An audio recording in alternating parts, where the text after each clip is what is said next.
See, you're going to have a Saturday session. Well, I'm going to play the very devil getting a quorum down there, but I want to call them in just to offer these filibusters a chance to make speeches. Yeah, I wouldn't think they'd want to very much. What did they ever do with your request on the Legion? Well, that hadn't been disposed of as yet. We're going to hear McNamara, and then we'll hear Hewitt Humphrey, and then I'd assume that they'll want to bring somebody else in. And when they... I'm against you hearing Humphrey at all. I just think that's outrageous. I don't want Bill Fulbright to start subpoenaing. Well, he's not subpoenaing Hubert. In fact, I think he took the attitude that he didn't see any he didn't see much point in bringing Humphrey. We had all these hearings done, Russell. We had all these hearings, 500 of them. I've had 4 meetings of them, so that every son of a bitch on that committee could hear Humphrey and could ask him a question if he wanted to. Yes, sir. Now to go and duplicate it, I think it's just awful. Well, Mr. President, we were talking about inviting Hewitt Humphrey to come testify, and I said, well, how nice it'd be for Hewitt to come and everybody hear Hubert prior to the time they heard him, but now they've all had been invited to hear him. Well, then I'd say I'd be the first to agree. Well, no, it's not necessary. Yeah, I think we ought to. I think you ought to get our friends on that committee and all of them say to him, we've heard him for 2.5 hours, and some of us have heard him for 2 days, and some of us have heard him twice.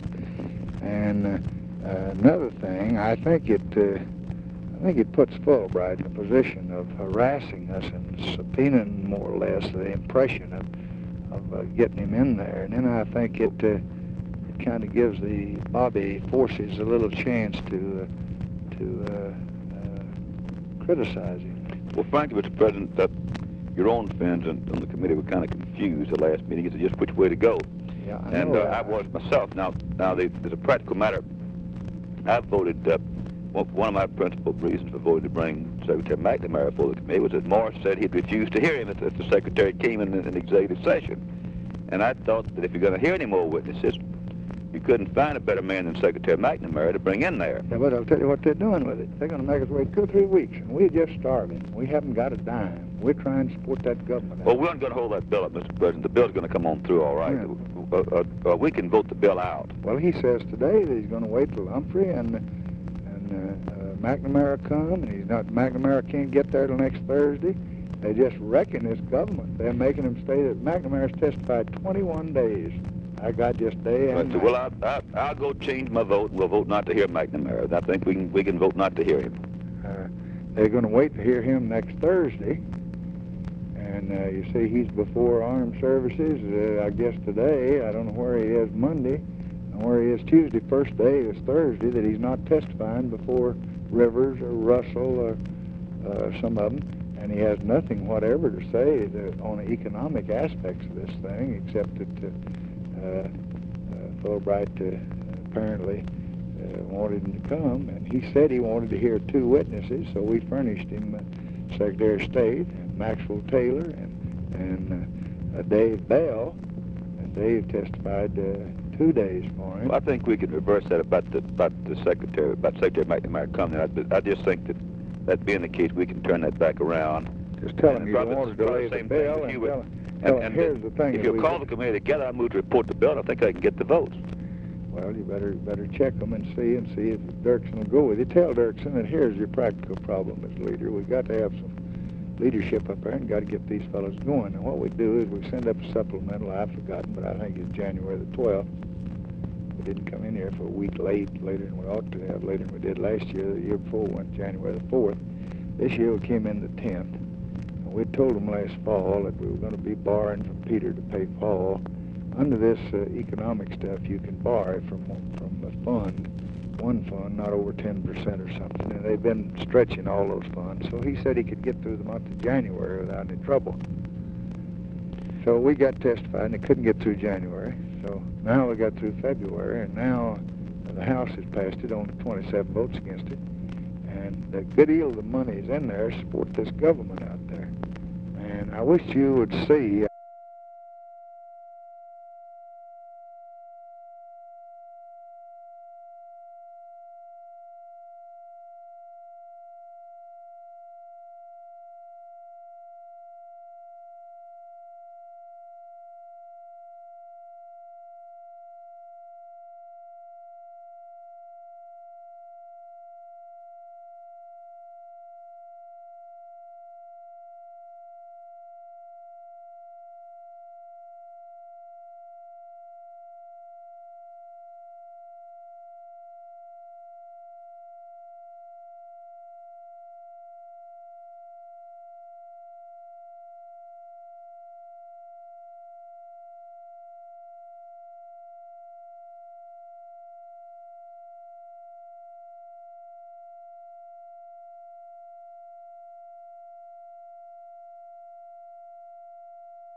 Yes, sir. But that is what is happening. Now, if we can, our strategy ought to be this.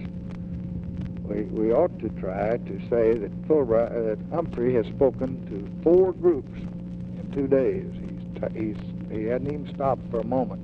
He traveled in 9 countries, day and night, 43,000 miles. Now, he's come back here and he's briefed every member of the House and every of the Senate. Now, he didn't want to pick out a committee because if he picked out appropriations, foreign relations would be hurt. Picked out armed services, foreign affairs would be mad. So he picked all the committees first. He picked the leaders first. Then he picked all the committees that had any jurisdiction. And he let them ask any question he wanted to. Then he picked all the members.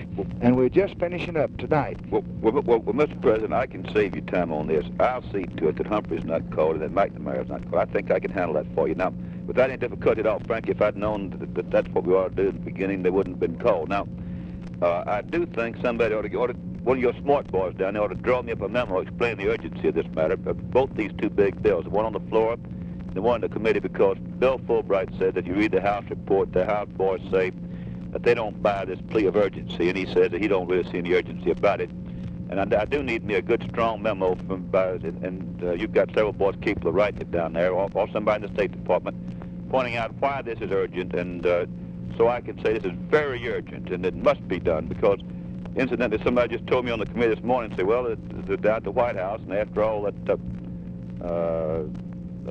Humphrey said about Westbourne, saying that's the finest equipped army we've ever had and all that, that kind of yanks the rug out from under you to say, well, why in the hell do we need all this? So I need to have me a good memo, pressing, that I can use to respond to the opposition and to show how urgent it is. And with that, I'd be in position to move to report the bill and not wait for any more witnesses. And if most doesn't like it, just to heck with it. So if somebody gets that to me, I think I can move those bills for you. You touch those bases and be sure that you got the Republican votes and your own members there to report it. Now, I take it, well, I think I've got the Republicans, and I think I've got enough voters. But now, to move, it's just a matter of getting it to a vote, just say we want to vote. Now, I take it that that if between 2 urgent bills, you'd rather get that foreign aid supplemental authorization in ahead of the tax bill. Well, not if it's going to take days of debates like this one, because we need to get the tax bill $7 million a day. Yes, sir. And then we need it so we can start our studying on all the other problems that we have. Once we get that one behind us, we can release a lot of people that are working on it to do other things. Right. But I'd rather have tax if I had my choice, that first. Unless You'd rather have the tax bill ahead of that yes, bill in the foreign election? If it's going to take another week or 2 like the military did, you see? Mm-hmm. Yep. Because that cost me $7 million a day, and that's more than the Congress cost. That tax bill won't pass the day we call it up itself, you know, because this is the Senate where we have this free debate business, and so we'll go right on ahead. And have you got the votes on your tax bill?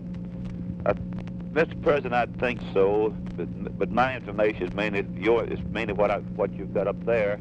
It's the nose count I'm relying upon is more Mike Manitos than it is myself. But I assume if we got Dirkson's vote that we'll have Talmadge and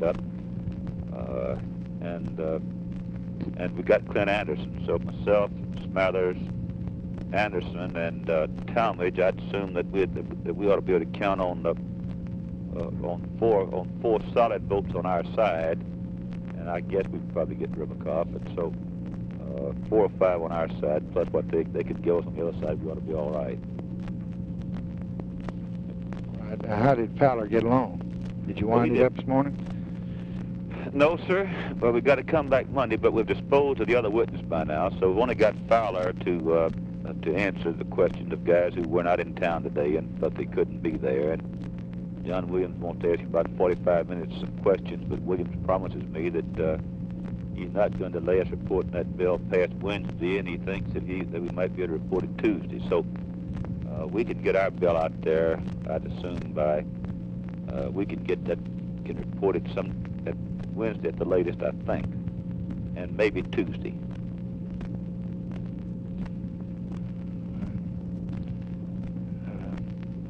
I'll get you the letter. Don't say I called you. Just say that you asked the status of the bill, and I'll get Dave Bell to get it up to you right quick. Mm-hmm. Incidentally, somebody might compose me. Somebody might, well, no, I guess it should be done, but somebody might compose for me a kind of an offshoot of that letter that you've been reading a number of times up there, and I'd just say, well, it's just so I could show some fellows around here and say, well, this is just my composition about what this letter said. I heard the president read it a number of times, and we thought ought to be careful. I think we better make any reference to other senators. I think you, as a leader, ought to know what's happening.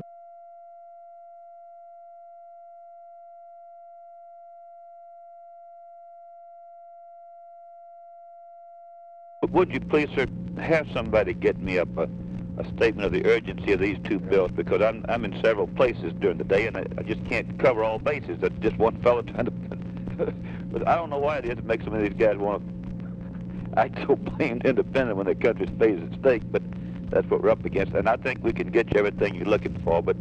What's going to happen on these? We just have music. What's going to happen on Why in the hell you want to put Wayne Morrison at the Foreign Relations Committee? I can't What's going to happen? I agreed to stand aside so he could go on there, if you recall. What's going to happen, Russell, to Morris's resolution to repeal? How many votes will he get? All the predictions I get are about 4. Who? Well, he's going to get Greening, of course, and Morris. And Morris, and Morris himself and Greening, and I just don't know who the others would be. I just wouldn't know who they would be. But, I think it's very... He might get Hartke. I think it's very significant that none of the doves have answered a question, have asked one. Fulbright was there, all of them. I don't want to... You might find out what Teddy Kennedy's reaction to